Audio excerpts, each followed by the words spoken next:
Studyplexity JPSC and BPSC. Hello aspirants, welcome to Studyplexity JPSC and BPSC. 14 JPSC PT की free crash course Studyplexity JPSC BPSC channel पर 3 फरवरी से continuously चल रही है। Jharkhand specific की class में हम सेक्शन ए को डिस्कस कर चुके हैं ऑलरेडी, जिसमें मेनली हमने डिस्कस किया है झारखंड के मेजर ट्राइब्स के बारे में। इसके साथ साथ हमने डिस्कस किया है उनकी ट्राइबल गवर्नेंस सिस्टम यानी जनजातीय शासन व्यवस्था के बारे में। आज के क्लास में हम सेक्शन बी को डिस्कस करेंगे एक एक करके। तो उससे पहले हम ये देख लेते हैं कि सेक्शन बी एग्जैक्टली कहता क्या है, यानी पेपर 2 का सेक्शन बी है क्या। अगर आप यहां पे देखेंगे तो सेक्शन बी में द मूवमेंट्स लिखा हुआ है, उससे 7 क्वेश्चन पूछे जाने हैं और 14 मार्क्स के होंगे। इसमें आप देख रहे टोटल 5 सेक्शन है और पांचों सेक्शन बहुत ही इंपॉर्टेंट है, जिससे क्वेश्चन आने वाला है। और ये सेक्शन मेंस में भी बहुत इंपॉर्टेंट रोल प्ले करते हैं। अगर आप मेंस का सिलेबस देखेंगे तो सेक्शन बी मेंस में एक काफी इंपॉर्टेंट रोल प्ले करता है, इसलिए हम लोग इस पर्टिकुलर सेक्शन को बहुत डिटेल में पढ़ते हैं। क्लियर है? सेक्शन ए में हम बात कर रहे हैं सदान ऑफ झारखंड, जिससे एक क्वेश्चन पूछे जाएंगे। सेकंड है ट्राइबल्स ऑफ झारखंड, ऑलरेडी हम ट्राइब्स के बारे में पढ़ चुके हैं, और जो बाकी की बची हुई जनजाति है और उसकी शासन व्यवस्था है, हम इस पर्टिकुलर सेगमेंट में उसको कवर अप करेंगे। इसके बाद है freedom fighters of Jharkhand. Clear है? ध्यान से देखिएगा, फ्रीडम फाइटर्स ऑफ झारखंड यानी झारखंड के स्वतंत्रता सेनानी, जहां से एक क्वेश्चन पूछे जाने हैं। और उसके बाद विभूति यानी पर्सनालिटीज ऑफ झारखंड, 2 क्वेश्चन पूछे जाने वाले हैं। ठीक है? और तीसरा है Jharkhand movement and state formation, यानी झारखंड का जो राज्य है, एक अलग राज्य किस प्रकार से गठन हुआ, उसकी पूरी जो हिस्ट्री है उसको हमें पढ़ना है इस पर्टिकुलर सेगमेंट में। अब देखिए सेक्शन बी में दिक्कत क्या है। सेक्शन बी में दिक्कत यह है कि फ्रीडम फाइटर्स ऑफ झारखंड यानी झारखंड के स्वतंत्रता सेनानी और विभूति, क्वेश्चन को आप जब ध्यान से देखेंगे तो ये दोनों इंटरमिक्स्ड है। झारखंड मूवमेंट में भी बहुत सारे इंपॉर्टेंट पर्सनालिटीज ने अपना कंट्रीब्यूशन दिया है। तो ये जो 3-4 सेगमेंट आपको दिख रहे हैं, ये पांचों सेगमेंट, इसमें आप क्लियर कट डिमार्केशन नहीं कर सकते हैं कि कौन सा क्वेश्चन किस सेगमेंट से पूछ लिया जाएगा। फॉर एग्जांपल मैं बात करता हूं, अगर इंपॉर्टेंट पर्सनालिटीज की बात है, विभूति की बात है, तो शिबू सोरेन के बारे में पूछा जा सकता है, जिसे हम दिसोम गुरु कहते हैं। और झारखंड मूवमेंट में भी उनका एक रोल है, उनके बारे में बात कर सकते हैं। सिमिलरली विभूति में जयपाल सिंह मुंडा के बारे में बात कर सकते हैं, तो झारखंड मूवमेंट में भी उनका अपना एक रोल है। तो क्वेश्चन कहां से आएगा, तो ये पूरा सेगमेंट जो है वो एक दूसरे से इंटरमिक्स्ड है। क्लियर है? तो हम इसे मोटा मोटी एक तरीके से मान करके चलेंगे कि हम उसे एक वन वन करके पढ़ते चलेंगे, और एक दूसरे में जो भी इंपॉर्टेंट चीजें आते जाएगी वो एक दूसरे को कवर अप करेगा, जिससे हम सेक्शन बी को कवर कर लेंगे। क्लियर है? इस पर्टिकुलर सेक्शन में आगे बढ़ने से पहले, पढ़ाने से पहले या पढ़ने से पहले, हम ये देखते हैं कि 4 साल में इस पर्टिकुलर सेगमेंट से, सेक्शन बी से क्या क्या क्वेश्चन पूछे गए हैं। ठीक है? सबसे पहले तो हम सदान ऑफ झारखंड की बात करेंगे, फिर आगे हम बढ़ेंगे। फिलहाल हम सदान ऑफ झारखंड के बारे में बात करते हैं कि इससे पर्टिकुलरली कौन कौन से प्रश्न अभी इन 4 सालों में पूछे गए हैं, और उसी के क्रम में आगे की क्लास मैं कंटिन्यू करूंगा, जिससे अगर कोई और नए क्वेश्चन भी पूछे जाएंगे तो वो भी कवर अप हो जाएंगे। क्लियर है? अब देखिए सबसे पहले क्वेश्चन जो है सदान से पूछा गया है, झारखंड के सदान का मुख्य व्यवसाय क्या है? ठीक है? शिकार, खेती, व्यापार, बुनाई करना। तो आंसर है खेती करना। तो ये एक क्वेश्चन यहां से पूछा, यानी ऑक्यूपेशन ऑफ सदान। तो सदान के बारे में हमें इन एंड आउट पढ़ने की रिक्वायरमेंट है, जहां से एक क्वेश्चन आएगा, और बहुत बड़ा सेगमेंट है नहीं, छोटा सा सेगमेंट है, जिससे क्वेश्चन निकल करके आ सकते हैं। क्लियर है? दूसरा क्वेश्चन जो पूछा गया है, which one of the following languages is used by the Sadan of Jharkhand? कौन सी भाषा सदान के द्वारा झारखंड में बोली जाती है? इसका आंसर है नागपुरी। क्लियर है? आगे बढ़ते हैं। तीसरा क्वेश्चन पूछा गया है, बीपी केसरी के अनुसार निम्नलिखित में से कौन सदान नहीं है? तेली, भूमियार, तूरी, भोक्ता, इसमें से कौन से सदान एग्जैक्टली नहीं है? ठीक है? तो इसका आंसर हो जाएगा भूमियार। आगे बढ़ते हैं। अकॉर्डिंग टू द नागवंशावली, अब देखिए नागवंश का क्वेश्चन, इस क्वेश्चन को मैंने नागवंश में भी डिस्कस किया था, और ये सदान का भी क्वेश्चन है, क्योंकि जिस तरीके से क्वेश्चन पेपर बनाया जाता है उसमें जहां पे ये पर्टिकुलर क्वेश्चन को सेटल किया गया था, वो नागवंश यानी वो सदान के सेगमेंट में इस क्वेश्चन को सेटल किया गया था। ठीक है? तो ये नागवंश से भी रिलेटेड है और साथ साथ सदान से भी रिलेटेड है। वो अभी आपको समझ में आ जाएगा कि क्यों रिलेटेड है और कैसे रिलेटेड है। तो ये पूछ रहा है कि नागवंश डायनेस्टी की कैपिटल को सुतांबे से चूटिया किसने ट्रांसफर किया है? क्लियर है? ये ऑलरेडी हम डिस्कस कर चुके हैं। खैर, ये 4 क्वेश्चन है। इसके बाद हम लोग जो है वो सेकंड सेगमेंट में जाएंगे कि फ्रीडम फाइटर्स ऑफ झारखंड के क्या क्या क्वेश्चन पूछे गए हैं, हम उसमें बाद में बात करेंगे। फिलहाल हम बात करते हैं सदान ऑफ झारखंड की, क्योंकि आपने देख लिया 4 साल में सदान से रिलेटेड क्या क्या क्वेश्चन पूछे गए हैं और क्या क्या क्वेश्चन पूछे जा सकते हैं। तो सबसे पहली चीज हम समझते हैं कि सदान है क्या या है कौन। सदान ऑफ झारखंड, झारखंड के सदान।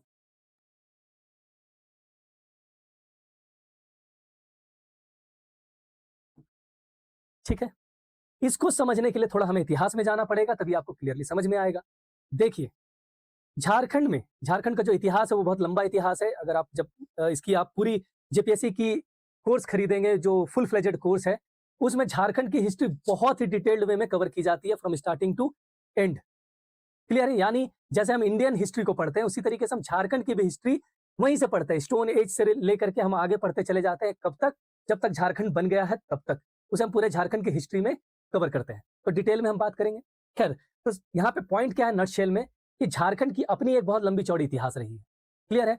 और इतिहास में हमें ये एक चीज समझना है, हमने लास्ट क्लास में भी देखा कि बहुत सारे जनजातीय समूह झारखंड में एंटर किए हैं और कुछ ऐसे जनजातीय समूह हैं वो जो झारखंड में ही निवास किया करते थे। तो इसका मतलब ये है कि उन्हें हमने क्या कहा? आदिवासी। ट्राइब्स को हमने क्या कहा?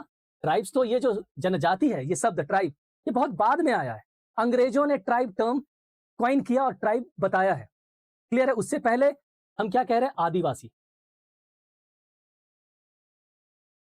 आदिवासी मीन्स जो आदिकाल से यहां पे बसे हुए हैं, यानी फर्स्ट सेटलर। इंग्लिश में फर्स्ट सेटलर। ठीक है, जो यहां पे निवास कर रहे हैं। आपने पढ़ा है कि मुंडा जनजाति आए, जंगलों को काटे, फिर वहां पे निवास करने लगे। ऐसे जो कबीलाई लोग थे, जो वहां पे समूह थे, उन सभी परिवार के जो सदस्य थे उनको हमने क्या कहा था? खुटकटीदार। क्लियर है? सिमिलरली हमने भुइयार कहा, ओराव जनजाति जिन्होंने जंगल को काटा, उसके बाद वहां पे वो सेटल्ड हुए धीरे धीरे करके, तो उसको हमने क्या कहा? भुइयार कहा। सिमिलरली बहुत सारे ट्राइब यहाँ पे रहा करते थे जंगल में, और आपको पता है कि जनजातीय लोग कैसे रहते थे?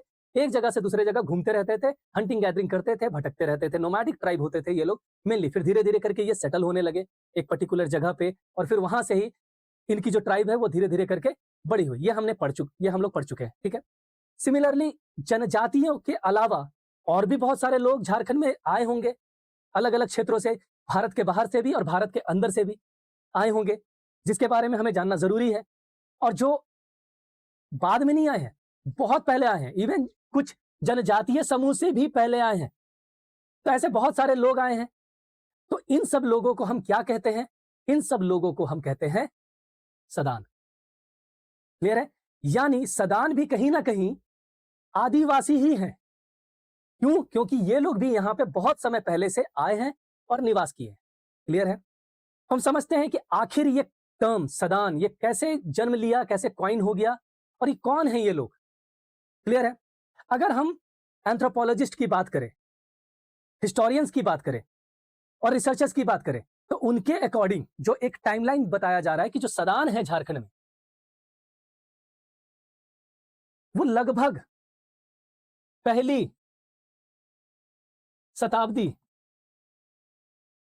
पूर्व में झारखंड में आ चुके थे।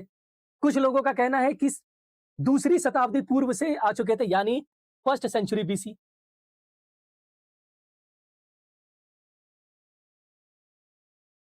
समझ में आ रही है बात? तो इवन आर्यंस जब आए हैं, उनके ही टाइम पे, वैदिक काल से पहले, ये जनजाति, ये सदान समूह के लोग झारखंड में एंटर कर चुके थे। अब सवाल आता है कि कहां से एंटर कर चुके थे? अलग अलग जगहों से इनका इन्फ्लक्स हुआ था, मतलब इन लोग एंटर किए थे, यहां पे आने लगे थे। झारखंड के अंदर से बात करें तो साउथ इंडिया से, पश्चिमी क्षेत्र से आए, साउथ एशिया से आए, अलग अलग जगहों से समय के साथ साथ धीरे धीरे करते करते जब तक अंग्रेज आए तब तक ये लोग धीरे धीरे करके आते रहे। क्लियर है यहां तक? तो सदान भी बहुत पुरानी जनजाति है, या फिर आप कह सकते हैं पुरानी एक सामुदायिक समूह है। यहां तक तो क्लियर है? ठीक है, बीपी केसरी की बात करते हैं, जहां से क्वेश्चन पूछा गया है।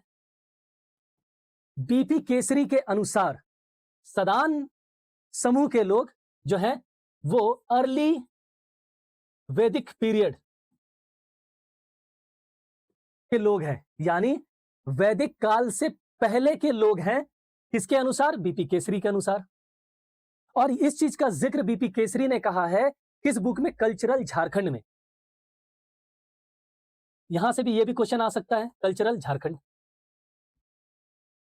और बीपी केसरी ने सदान लोगों के लिए एक नाम बताया है। वो नाम क्या है? नाग जाति। और ये एग्जाम का क्वेश्चन हो सकता है, नाग जाति। नाग जाति किसने कहा है? बीपी केसरी ने कहा है। किस बुक में कहा है? कल्चरल झारखंड यानी सांस्कृतिक झारखंड नामक किताब में ये मेंशन किया है कि ये लोग अर्ली वैदिक पीरियड के लोग हैं, यानी वैदिक काल से पूर्व के लोग हैं। दूसरा ये भी कहा है कि ये जो समूह है उसको हमें कलेक्टिवली एक नाम देते हैं नाग जाति। क्यों? क्योंकि बीपी केसरी के अनुसार ये कहना है कि नागवंश जब स्टैब्लिश्ड हुआ था तो उसकी जो शासन प्रशासन जो पूरा एक राजवंश था, उसके राजवंश में जो मेजर रोल प्ले कर रहे थे वो इसी जनजाति, इसी जाति समूह से बिलोंग करते थे जो सदान है, ऐसा उनका कहना है। अगर हम अमित झा की बात करें जो दिल्ली यूनिवर्सिटी के प्रोफेसर रहे हैं, जिन्होंने रिसर्च किया है, उनके अनुसार कहना है कि फर्स्ट सेंचुरी में सदान जो है वो झारखंड यानी छोटा नागपुर के क्षेत्र में एंटर कर चुके थे। आ रही है बात समझ? क्लियर है? ठीक है। अगर इतनी बात समझ में आई तो बीपी केसरी एग्जैक्टली थे कौन? रांची यूनिवर्सिटी में ट्राइबल एंड जो ट्राइबल लैंग्वेजेस की डिपार्टमेंट है उसके हेड है, रहे थे किसी टाइम पे। सो बीपी केसरी जो है वो एक स्कॉलर थे और रांची यूनिवर्सिटी में जनजातीय भाषाओं के जो विभाग है उसके हेड हुआ करते थे। क्लियर है यहां तक? ठीक है। अब आती है बात कि हमने सदान को एग्जैक्टली एक अलग समूह से, जनजातीय समूह से अलग क्लासिफाई कैसे किया है। तो देखिए, इसको समझने के लिए आपको समझना पड़ेगा जनगणना। देखिए, भारत की जनगणना कब स्टार्ट हुई थी? आपका आंसर आएगा, ऑब्वियस सी बात है, आपका आंसर आएगा कि सर 1872 1881 में। लेकिन अगर मैं आपसे यह पूछूं कि भारत की जनगणना के जनक किसे कहा जाता है, who is known as the father of Indian census, तो आपका आंसर आएगा Henry Walter. Henry Walter. Henry Walter को क्यों फादर ऑफ इंडियन सेंसस कहा जाता है? क्योंकि इन्होंने 1830 ईस्वी में नॉन सिंक्रोनस जनगणना करवाई थी। कहां? पहली बार वो थी ढाका में। और नॉन सिंक्रोनस का मतलब यह है कि कोई भी चीज एक बार में अगर नहीं हो रही है, एक साथ नहीं हो रही है, तो इसका अर्थ है नॉन सिंक्रोनस है। क्लियर है? तो ढाका में, ढाका आप जान रहे हैं जो बांग्लादेश में आज है, ढाका में पहली बार 1830 में जनगणना कराई थी, इसलिए हेनरी वॉल्टर को फादर ऑफ इंडियन सेंसस कहा जाता है। भारत की जनगणना के पितामह कहा जाता है हेनरी वॉल्टर को। 1872 की बात करें, क्योंकि ढाका में हुआ, अब पूरे भारत देश में हुआ। पूरे भारत देश का मतलब ये नहीं है कि हर जगह हुआ, पूरे भारत देश में एक बार कराया गया, इसलिए हम 1872 के टाइम को कंसीडर करते हैं जनगणना की शुरुआत पूरे भारत देश में। 1872 में लॉर्ड मेयो की अगुवाई में यह सेंसस करवाया गया, जनगणना करवाई गई, और ये ईयर बहुत इंपॉर्टेंट है। क्लियर है? और 1872 जब बोला जा रहा है, इसका मतलब है कि इस पर्टिकुलर ईयर में, इस पर्टिकुलर साल में जनगणना खत्म हुई थी। शुरू कब हुई थी? 1867 में शुरू हुई थी, जो 1872 तक चली थी, और फाइनली 1872 में पब्लिश हुई थी जो भी डेटा एक्युमुलेट किए गए थे। जनगणना क्यों कराया गया था? जनगणना इसलिए कराया गया था जिससे प्रशासनिक जो व्यवस्थाएं हैं उसको सुचारू रूप से चलाया जा सके। दूसरा, रेवेन्यू कलेक्शन में अपनी बढ़ोतरी की जा सके और रेवेन्यू कलेक्शन एक सिस्टमेटिक तरीके से की जा सके, इसलिए जनगणना करवाया गया अंग्रेजों के द्वारा। क्लियर है? 1872 में जब जनगणना हो रही थी तो 1871 वो समय था, 1871 वो समय था जिस समय अंग्रेजों ने छोटा नागपुर और संथाल परगना, जिसे हम कलेक्टिवली झारखंड कहते हैं आज के डेट में, छोटा नागपुर और संथाल परगना के क्षेत्रों में निवास करने वाले जितने भी व्यक्ति थे, जितने भी सामुदायिक समूह थे, उसका नंबर बता दिया था, और वो नंबर था 96। यह कहा गया 1871 में कि कुल मिलाकर के झारखंड में अलग अलग समुदाय के लोग यहां पे निवास करते हैं, और वो कुल मिलाकर के 96 डिफरेंट समुदाय झारखंड में मौजूद हैं। यह पहली बार बता दिया गया। ठीक है, हम इस पे भी बात करते हैं। WC प्लाउडेन की अगुवाई में 1881 में आधिकारिक रूप से, यह भी ऑफिशियली है, यह भी ऑफिशियली है, आधिकारिक रूप से सेंसस कराया गया। फर्क क्या है इन दोनों में? फर्क यह है कि बहुत जब आपको बोला जाएगा कि सेंसस कब कराया गया है, कुछ ऑप्शन में नहीं दिया गया है, तब आप क्या कर सकते हैं, इसको लगा सकते हैं, क्योंकि इसके बाद हर 10 साल में सेंसस कंटिन्यूअसली होते गए हैं 1881 के बाद 1891 एक्सेट्रा एक्सेट्रा। और ये एक ऐसी जनगणना थी जो सिंक्रोनस थी, यानी पूरे भारत देश में एक साथ एक टाइम पे कराई गई। 1872 नॉन सिंक्रोनस है, यानी अलग अलग जगहों पे अलग अलग टाइम फ्रेम पे सेंसस करवाया गया 1872 में। इसलिए हम इसको फुल फ्लेजेडली एक सेंसस नहीं कहते हैं, 1881 को हम एक फुल फ्लेजेडली सेंसस कहते हैं, क्योंकि ये पूरी तरह से सिंक्रोनस था और पूरे भारत देश में एक साथ करवाया गया और इसके बाद से जनगणना एकदम सिस्टमेटिक हो गई। क्लियर है यहां तक बात? ठीक है, ये एक एडेड इंफॉर्मेशन है जो मैंने दे दिया, जो आपको पेपर 1 में भी पूछा जा सकता है। ये टाइमलाइन याद रखिएगा, 96 कम्युनिटीज यहां पे बताए गए। आगे चल करके 1923-24 में जब 1921 की जनगणना हुई और उसके बाद जब उस जनगणना के डिटेल्स आए, फाइनल डिटेल्स, तो 1923 और 24 में एक चीज क्लियर की गई, इस पूरे 96 समुदाय को विभाजित किया गया। समझ रहे हैं बात? कैसे विभाजित किया गया? 2 टाइप से विभाजित किया। कहा गया कि 28 है समुदाय हैं वो नॉन ट्राइब हैं। ध्यान दीजिएगा वर्ड, मैं इसको थोड़ा सा ऊपर खींचता हूं। 28 कौन है? नॉन ट्राइब, हिंदी में लिख देता हूं मैं, गैर जनजातीय।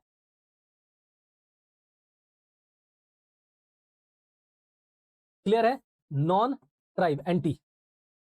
बाकी कितने बच गए 96 में? 68। और ये कौन लोग हैं? ये लोग हैं ट्राइब, यानी जनजाति। क्लियर है? लिख लीजिए जनजाति, जनजातीय समूह।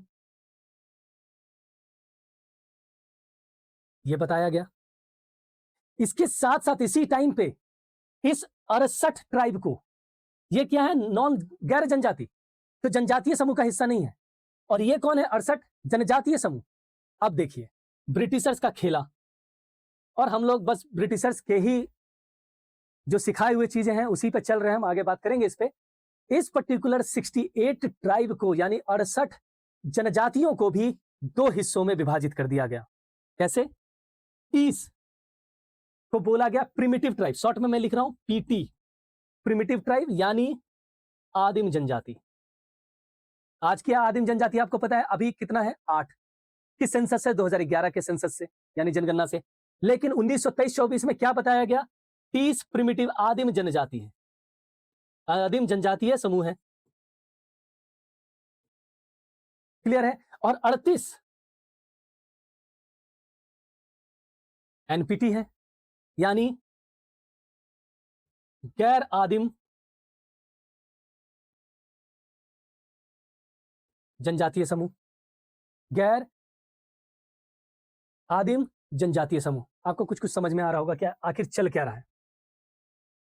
पहले तो क्लियर कर दिया गया है भैया कि 68 लोग जनजातीय हैं और 28 लोग जो हैं वो गैर जनजातीय हैं।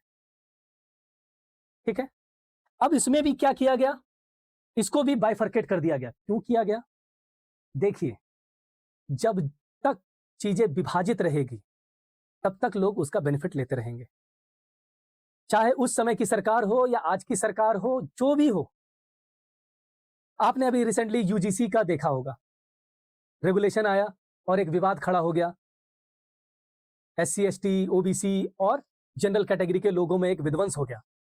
सरकारें चाहती है और नेतागण चाहते हैं कि आप लड़ते रहें, और लड़ने के लिए आपको यह बताना जरूरी है कि आप 2 लोग अलग हो सकता है कि आपके कंसेंस, आपको बस पता है ठीक है भाई सब अलग है।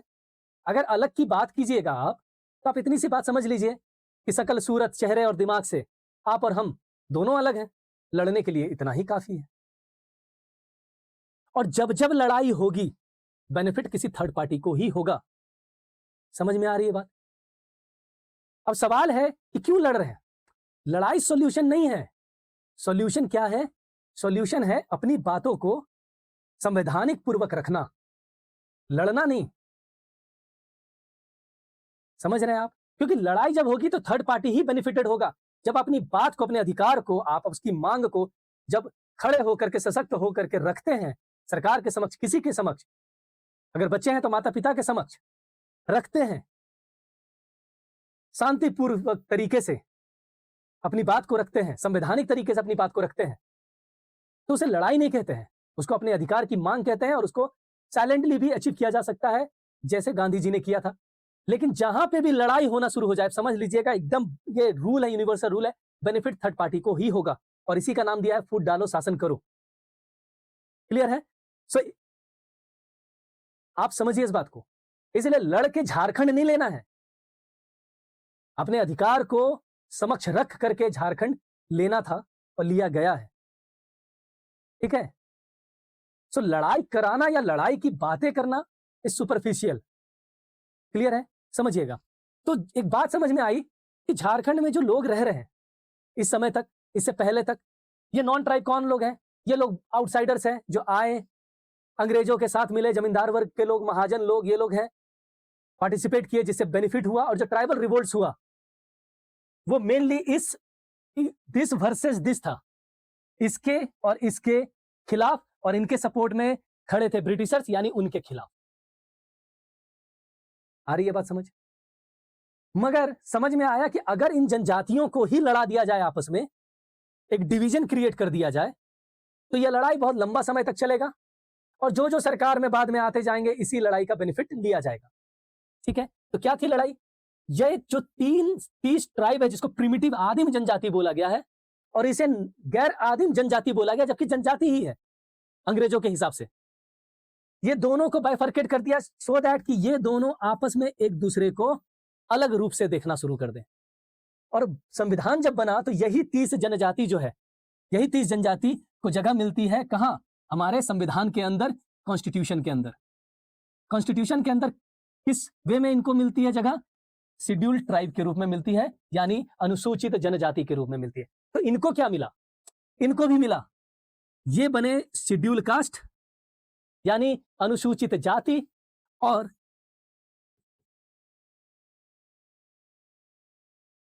पिछड़ा वर्ग, बैकवर्ड क्लास यानी अदर बैकवर्ड क्लास, ये बना। अब ये जो पार्ट आप देख रहे हो एससी एंड ओबीसी, इसी को कहा जाता है सदान ऑफ झारखंड। आपको समझ में आ गया होगा कि कौन है सदान। फॉर एग्जाम्पल कुर्मी जाति, महली जनजाति जाति, ये सब जो है, यानी भोक्ता, ये लोग सब पहले एससी कैटेगरी में थे, अभी भोक्ता को मुंडा के अंदर डाल करके शेड्यूल ट्राइब बना दिया गया। और आज भी आप देखते हैं कि कुर्मी जनजाति के लोग बंगाल में और कुछ झारखंड में डिमांड करते हैं कि हमें एसटी का दर्जा दे दिया जाए, इन्हें शेड्यूल ट्राइब का दर्जा दे दिया जाए, क्योंकि वो लोग भी अपने आप को आदिम जनजाति ही मानते हैं, कि उनका कहना है कि हम भी बहुत पहले से यहाँ पे सेटल होकर के रहे हैं। क्लियर है? यहां तक अगर आपको कोई भी डाउट है तो आप कमेंट सेक्शन में बता सकते हैं। क्लियर है? तो पहले आप सदान समझ गए होंगे कि एग्जैक्टली सदान कौन है। एक लाइन में मैं भी बोल के निकल सकता हूं, सदान वो लोग हैं जो नागपुरी भाषा बोलते हैं। दैट्स इट, खत्म कहानी। कॉन्सेप्ट समझिए, आपको समझ में आ रहा होगा कि सदान कौन है। यहां तक कोई दिक्कत है? ठीक है, अगर कोई दिक्कत नहीं है तो हम यहाँ पे आगे बढ़ते हैं। आपको ये पूरा पिक्चर है, इसको पॉज करके लिख लीजिए, बहुत इंपॉर्टेंट है। कभी भी एग्जाम में क्वेश्चन पूछा जा सकता है, और अगर आप क्वालिफाई हो जाते हैं प्रीलिम के बाद तो मेंस में आप इसको लिखेंगे, आपको 2 मार्क्स तो एक्स्ट्रा मिलने वाला है, याद रखिएगा, जब भी अगर सदान पे क्वेश्चन आया तो। यहां तक मुझे नहीं लगता है कि कोई डाउट होगा।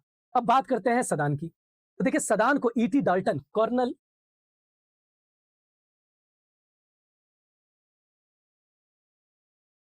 ईटी डाल्टन ने सदान को क्या कह करके पुकारा?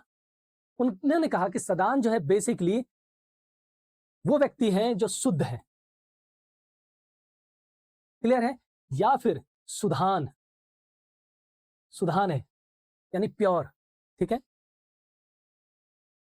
प्योर। और ईटी डाल्टन ने इसका जिक्र कहां किया है? ईटी डाल्टन ने इसका जिक्र किया है एक बुक में जिसका नाम है descriptive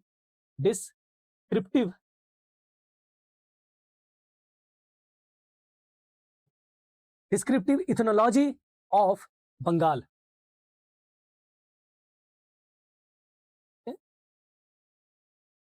ETH, ethnology of Bengal, इस बुक में इसका जिक्र किया है। क्लियर है जी? तो ये याद रखिएगा कि ईटी डाल्टन, या फिर कभी क्वेश्चन आ सकता है कि किसने सदान को शुद्ध और सुधान कह करके पुकारा है, किसने सदान को नाग जाति कहकर पुकारा है, ये क्वेश्चन पूछा जा सकता है आपके एग्जाम में।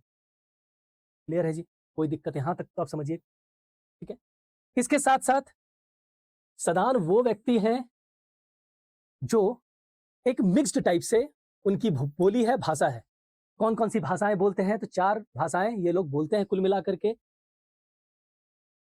करमाली भाषा, क्लियर है? खोरटा,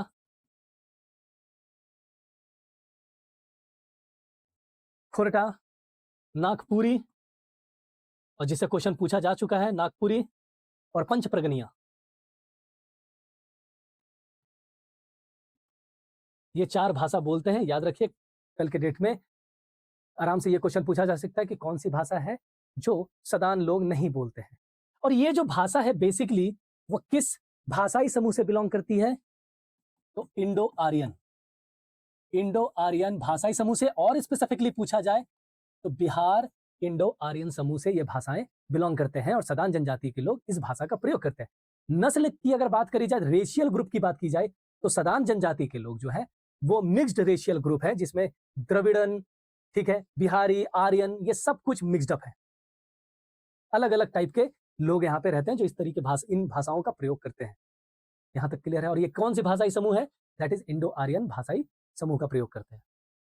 क्लियर है जी? कोई दिक्कत? अब एक एडेड पॉइंट बता देता हूं जो भाषा का है। मेनली हम लोग जब डिटेल में भाषा पढ़ते हैं तो पूरा A to Z इन सब भाषाओं के बारे में पढ़ते हैं। फिलहाल के लिए मैं इतना बता देता हूं आपको। ये जो भाषा है वो सरायकेला, खरसावां, ठीक है, वेस्ट सिंहभूम, ईस्ट सिंहभूम, इन सब क्षेत्रों में बोले जाते हैं। यानी कोल्हान के क्षेत्रों में जो सदान लोग रहते हैं वो करमाली भाषा का प्रयोग करते हैं। हजारीबाग, धनबाद, बोकारो, कोडरमा,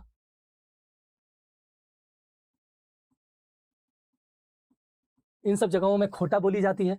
नागपुरी की बात कीजिएगा आप, तो नागपुरी जो है वो मेनली रांची, लोहरदगा, इन सब क्षेत्रों में बोला जाता है। और अगर हम पंच प्रगनिया की बात करें तो बुंडू, तमाड़, खूंटी, इन सब क्षेत्रों में, रांची के क्षेत्रों में, इन सब क्षेत्रों में भी बोला जाता है पंच प्रगनिया। यहां तक आई होप सब कुछ क्लियर है, ठीक है?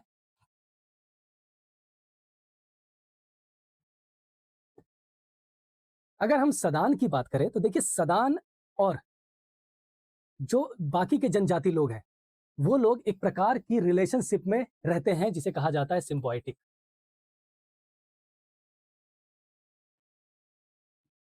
यानी मिलजुल करके रहना, सिम्बायोटिक रिलेशन।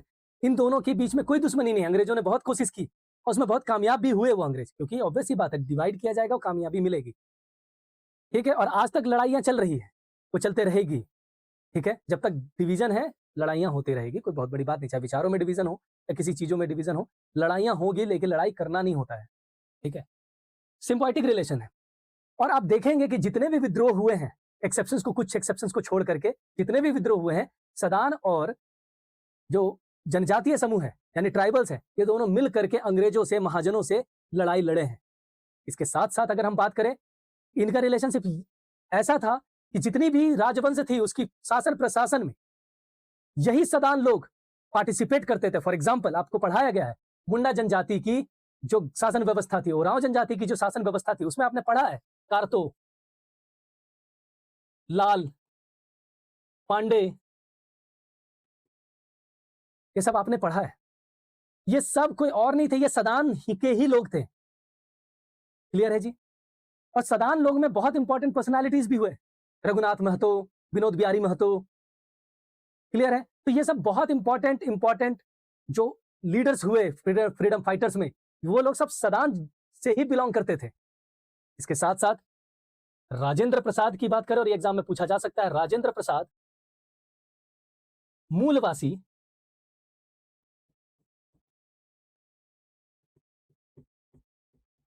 सदान समिति के अध्यक्ष थे, यानी प्रेसिडेंट थे, प्रेसिडेंट भी रहे हैं। आ रही है बात समझ? तो ये लोग एक सिंबायोटिक रिलेशनशिप में, बस एग्जाम्पल में आ सकता है वो कौन सा मेजर विद्रोह था जिसमें सदान और जनजातीय लोग आपस में टकरा गए थे और बहुत ही ब्रूटली एक दूसरे के अगेंस्ट खड़े थे। वो है 1831 और 32 के दौरान हुआ कोल विद्रोह, जिसमें सदान और ये लोग एक दूसरे के अगेंस्ट काम कर रहे थे, एक दूसरे के अगेंस्ट लड़ रहे थे। क्लियर है? और अगर हम बात करें सदान की इन क्लब करके जो सबसे मेजर भाषा कौन सी है सदान की, तो वो है नागपुरी, अगर ओवरऑल बात करें। ठीक है? और नागपुरी भाषा में कॉकटेल्स होते हैं, यानी हिंदी में इसको कहते हैं किदवंती कह सकते हैं। ठीक है? कॉकटेल्स, कॉकटेल्स में एक टर्म बताया गया है, जैसे सेद परेवा और एक है बन परेवा, यानी तोता। सेद परेवा वो तोता है, यानी सदान को डिनोट किया गया है। सेद परेवा क्वेश्चन आ सकता है कि सेद परेवा आखिर किसके लिए रिप्रेजेंट किया गया है नागपुरी फोकटेल्स में, लोक कथा में। तो सेद परेवा जो है वो सदान को कहा गया है। सेद परेवा का मतलब है ऐसे तोता, यानी पीजन, ऐसे तोता जो घर में रहते हैं। सेद का मतलब घर, और ऐसे तोता जो जंगल में रहते हैं वो है जनजातीय ट्राइब्स। और ये दोनों साथ में मिलकर के सभी काम करते हैं, इन दोनों के बीच में कोई कन्फ्लिक्ट नहीं है। और जो चीज इनको जोड़ती है वो है कल्चर, संस्कृति। संस्कृति, क्योंकि जितने भी सदान जनजाति के लोग हैं या सदान समुदाय के लोग हैं, वो जनजातीय समूह की कल्चर को भी फॉलो करते हैं और जनजातीय समूह इनकी भी कल्चर को फॉलो करते हैं। दोनों आपस में एक दूसरे की संस्कृति को समझते हैं और उसको फॉलो करते हुए आगे बढ़ते हैं। और यही रीजन है कि कभी इन दोनों के बीच में कोई कन्फ्लिक्ट नहीं हुआ, जबकि ये दोनों हमेशा मिलकर के अंग्रेजों, महाजनों, आउटसाइडर से लड़े हैं, जिसे क्या कहा जाता है झारखंड में, डीकू। ये डीकू वो है जो एक्सप्लॉइट करते हैं, किसको? दोनों को। नॉन एक्सप्लॉइटेटर सदान है, जो किसी को एक्सप्लॉइट नहीं कर रहे, यानी जनजातीय समूह को कभी भी एक्सप्लॉइट नहीं किए हैं, उनका शोषण नहीं किए हैं। लेकिन जो शोषण किए हैं उसको आइडेंटिफाई किया जाता है किससे? डीकू से। आ रही है बात समझ? तो ये परेवा लिख लीजिएगा क्योंकि बहुत इंपॉर्टेंट पॉइंट है। क्लियर है? सो नागपुरी भाषा और नागपुरी के फॉकटेल्स होते हैं। आपको ये बात समझ में आ रहा होगा कि सदान जनजाति के जो लोग हैं वो कितना इंपॉर्टेंट रोल प्ले करते हैं झारखंड में। और झारखंड में अगर 26% आबादी जनजातीय समूह की है, तो बाकी की जो जनसंख्या है वो मेजर पोर्शन अगर झारखंड में आप देखेंगे तो सदान लोगों का जनसंख्या है। यहां तक आई होप आपको सदान जनजाति के बारे में कुछ क्लैरिटी मिल रही होगी। आप समझ रहे होंगे कि सदान एग्जैक्टली कौन है, नहीं है। ठीक है? और सदान से रिलेटेड जो भी इंपॉर्टेंट फैक्ट्स थे वो आपको यहां पे बता दिया गया है। क्लियर है? ठीक है? तो ये है झारखंड के सदान। और ये सदान लोग जनजातीय समूह के साथ मिल करके आप देखेंगे मेजर विद्रोह में इनका रोल प्ले होगा। रघुनाथ मुर्मू की बात करें, रघुनाथ महतो की बात करें, विनोद बिहारी महतो की बात करें, झारखंड मूवमेंट में सबका एक इंपॉर्टेंट कंट्रीब्यूशन रहा है झारखंड को एक अलग राज्य बनाने में, यानी झारखंड के राज्य के पुनर्गठन में सदान लोगों का एक काफी इंपॉर्टेंट कंट्रीब्यूशन रहा है जो जनजातीय समूह के साथ मिल करके। और यही रीजन है कि बाद में जो आदिवासी महासभा थी आगे चल करके झारखंड पार्टी बनाती है, क्योंकि आदिवासी महासभा को यह रियलाइज हो गया था कि झारखंडी जो टर्म है, यानी झारखंड में रहने वाले लोग, वो आदिवासी से सिर्फ आइडेंटिफाई नहीं होते हैं, वो उन सदान से भी आइडेंटिफाई होते हैं। इसलिए उनको समझ में आया कि हमें अगर झारखंड का डिमांड करना है तो सिर्फ एक छोटा चंक ऑफ पॉपुलेशन को साथ लेकर के नहीं चला जा सकता, यानी वो क्रिश्चियन, कन्वर्टेड आदिवासी ये लोग को हम पकड़ करके नहीं चल सकते। इसलिए उन्होंने अपना नाम चेंज किया सो दैट कि जो सदान समुदाय के लोग हैं उनको भी झारखंड पार्टी के अंदर एसिमुलेट किया जाए, और बिना उनके एसिमुलेशन के झारखंड राज्य गठित नहीं हो सकता था। ये रियलिटी है। यहां तक आई होप आपको सब कुछ यहां पे क्लियर हो चुका होगा सदान से रिलेटेड जो भी इंपॉर्टेंट पॉइंट्स है, भाषा एटसेट्रा एटसेट्रा। जो क्वेश्चन आपने देखा वो क्वेश्चन को भी सॉल्व कर लिया जा सकता है यहां से। तो ये है मेनली झारखंड के सदान और उससे रिलेटेड कुछ इंपॉर्टेंट पॉइंट्स। ठीक है? भाषा सब आपने देख लिया। बहुत सारी चीजें हैं जिसका एग्जाम में ज्यादा नहीं आएगा। फॉर एग्जाम्पल ऑक्यूपेशन क्या है, तो खेती करते हैं। कौन सी इनका रिलीजियस बिलीफ है, रिलीजियस बिलीफ में ये सरना को भी मानते हैं और हिंदू धर्म को भी मानते हैं, यहां तक कि मुस्लिम धर्म, ईसाई, क्रिश्चियनिटी, बौद्धिज्म, जैनिज्म, ये सब चीजें सदान जो समुदाय है वो लोग इसको फॉलो करते हैं। ये बहुत इंपॉर्टेंट सी चीज है। बहुत लोगों को लगता है कि अच्छा नहीं, सदान मीन्स सिर्फ हिंदू। नो नो नो, सदान का मतलब जैन, बुद्धिस्ट, क्रिश्चियन, ईसाई समुदाय के लोग, हिंदू, आदिवासी, सब लोग जो है वो सदान को कंस्टिट्यूट करते हैं, मिला करके करते हैं, जिनका इन्फ्लक्स यहाँ पे होता रहा है। जब और बाद में फिर आपने पढ़ा है, हिस्ट्री में पढ़ा होगा कि बहुत सारे मुस्लिम जब रूलर्स आए तो उन्होंने अपने साथ बहुत सारे आउटसाइडर को लेकर के आए, ठीक है, लोअर क्लास मुस्लिम को लेकर के आए, जिनका काम था कि उनको सर्व करना, और वही लोग फिर यहाँ पे बस जाते हैं, तो वो भी एक प्रकार से सदान का ही हिस्सा बनते हैं। तो ये कभी गलतफहमी में मत रहिएगा, सदान मीन्स सिर्फ हिंदू नहीं, ऐसा नहीं है। सदान हर समुदाय के वर्ग सदान का एक हिस्सा है, क्योंकि सदान एज अ टर्म किस तरीके से डिफाइन हुआ वो मैंने आपको बताया, और सदान एज अ कम्युनिटी एग्जैक्टली क्या है वो भी आपको पता है, क्योंकि यहाँ पे किसी धर्म से रिलेटेड नहीं है। सदान एक ऐसे लोग हैं जो जनजातीय समूह है, जो आदिवासी लोग हैं, उसके साथ साथ जो सिंपैथिक रिलेशनशिप में, एक वर्किंग रिलेशनशिप में साथ में अपने आप को ग्रो किए हैं, साथ में बढ़े हैं और झारखंड में बहुत समय से रह रहे हैं, ऐसे लोग सदान समुदाय का हिस्सा बनते हैं। क्लियर है? ठीक है।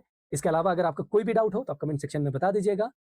आज के लिए इस पर्टिकुलर टॉपिक यहीं पे एंड करते हैं। नेक्स्ट टॉपिक हम बात करते हैं ट्राइबल्स की। जो ट्राइबल्स बच गए हैं उसके बारे में, झारखंड के जो जनजातीय हैं उसके बारे में, जो इंपॉर्टेंट पॉइंट्स है जो आपको 14 जेपीएससी पीटी में पूछा जाएगा, उसको जिक्र करते हैं एक एक करके क्विकली, फिर आगे बढ़ेंगे। इंपॉर्टेंट पर्सनैलिटीज और जो विद्रोह है उसको हम लोग एक एक करके ध्यान से देखेंगे। क्लियर है जी? इसको हम बात करते हैं नेक्स्ट वीडियो में।